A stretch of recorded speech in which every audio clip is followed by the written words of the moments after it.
Assalamualaikum warahmatullahi wabarakatuh. Perkenalkan, kami dari kelompok 4 yang beranggotakan 5 orang. Saya Ririn Dian Safitri dan teman saya Nini Dwi Rahayu, Rofiah Al-Adawiyah, Nurul Kurniawardani, dan Nilam Nurilawati. Berikut materi yang akan kami sampaikan. Di sini saya akan menjelaskan tentang pembiayaan qard. Yang pertama adalah pengertian.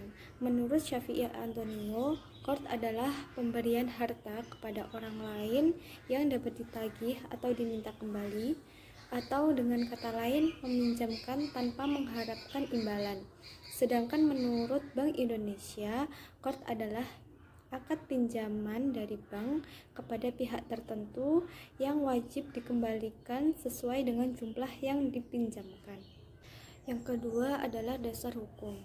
Dasar hukum dari pembiayaan qard itu sendiri ada 3. Yang pertama adalah Al-Quran, yang kedua Al-Hadis, dan yang ketiga adalah Ijma. Yang pertama adalah Al-Quran, yaitu terdapat pada surat Al-Hadid ayat ke-14 yang artinya, siapakah yang mau meminjamkan kepada Allah pinjaman yang baik, Allah akan melipat gandakan balasan pinjaman untuknya dan akan memperoleh pahala yang banyak. Yang kedua adalah dari Al-Hadis, di mana Ibnu Mas'ud meriwayatkan Nabi Muhammad SAW berkata bahwa bukan seorang muslim mereka yang meminjamkan kepada muslim yang lain 2 kali, yang satunya adalah senilai dengan sedekah, dan yang ketiga adalah ijma atau kesepakatan para ulama. Para ulama bersepakat bahwa akad qard boleh dilakukan. Kesepakatan para ulama ini didasari pada tabiat manusia yang tidak bisa hidup tanpa bantuan ataupun pertolongan dari saudaranya. Selanjutnya adalah rukun. Rukun dari pembiayaan qard sendiri ada 4. Yang pertama, pihak yang meminjam. Yang kedua, pihak yang memberikan pinjaman. Yang ketiga adalah dana atau qard, dan yang keempat ijab dan kabul.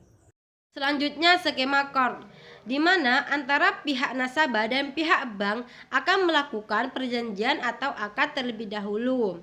Setelah itu, bank akan memberikan modal atau dana kepada pihak nasabah dengan tujuan memodali usahanya tersebut. Setelah itu, dari pihak nasabah akan melakukan pengembalian modal kepada bank tersebut. Selanjutnya yaitu deskripsi calon nasabah. Nama Ibu Sri, bertempat tinggal di Kabupaten Sumeneb atau di Pulau Kangean.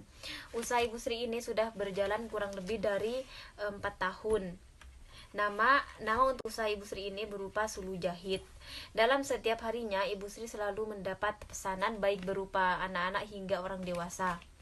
Di mana setiap pembelian Ibu Sri selalu mematok harga 170 sampai 185.000.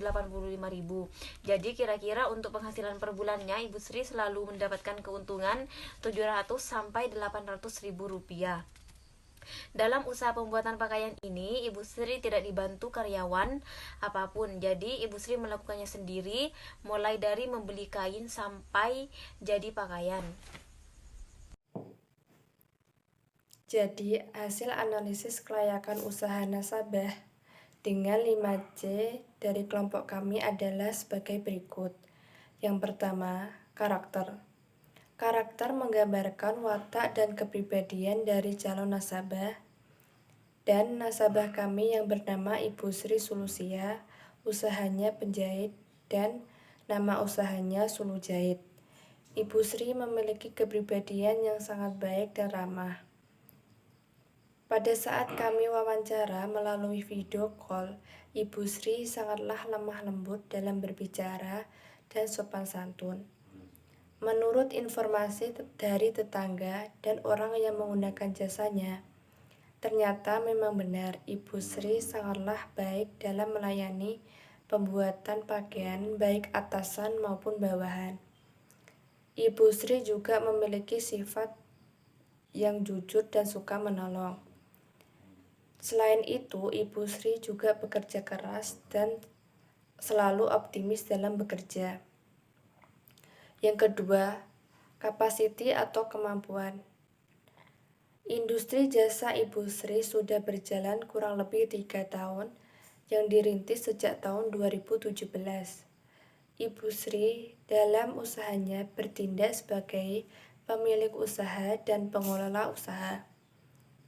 Kemampuan Ibu Sri dalam mengelola usahanya cukup baik, apalagi didukung dengan kemampuannya yang sudah 3 tahun lamanya menggeluti dunia di bidang ini. Yang ketiga, kolateral atau jaminan. Pada pembiayaan court ini, kami sebagai pemberi pinjaman tidak meminta anggunan terhadap Ibu Sri, sehingga tidak adanya anggunan dari nasabah ke bank. Yang keempat, yaitu kapital atau modal. Dalam usahanya, Ibu Sri membutuhkan modal sebesar 1 juta rupiah untuk pembelian kain, di mana kain tersebut digunakan untuk membuat pakaian yang atas maupun pakaian yang bawah. Setiap bulannya, Ibu Sri mendapatkan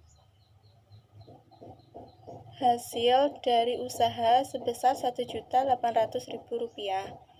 Dan yang kelima yaitu condition atau kondisi keuangan. Saat ini kondisi keuangan Ibu Sri mengalami penurunan akibat COVID-19, di mana yang dulunya setiap 1 bulan memperoleh keuntungan kurang lebih 800.000 rupiah, sekarang menurun menjadi 300.000 rupiah. Akibat dari dampak virus COVID-19 ini, banyak masyarakat maupun orang-orang yang ada di sekitar rumah Ibu Sri yang biasanya menjahit memikirkan lagi uangnya tersebut digunakan untuk keperluan ataupun kebutuhan yang lebih penting.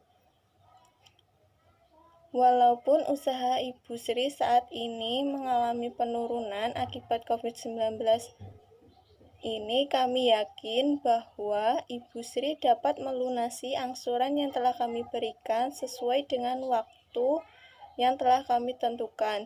Selain itu, Ibu Sri juga tidak memiliki hutang di bank-bank lainnya. Sekian dari kelompok kami, kurang lebihnya mohon maaf. Wassalamualaikum warahmatullahi wabarakatuh.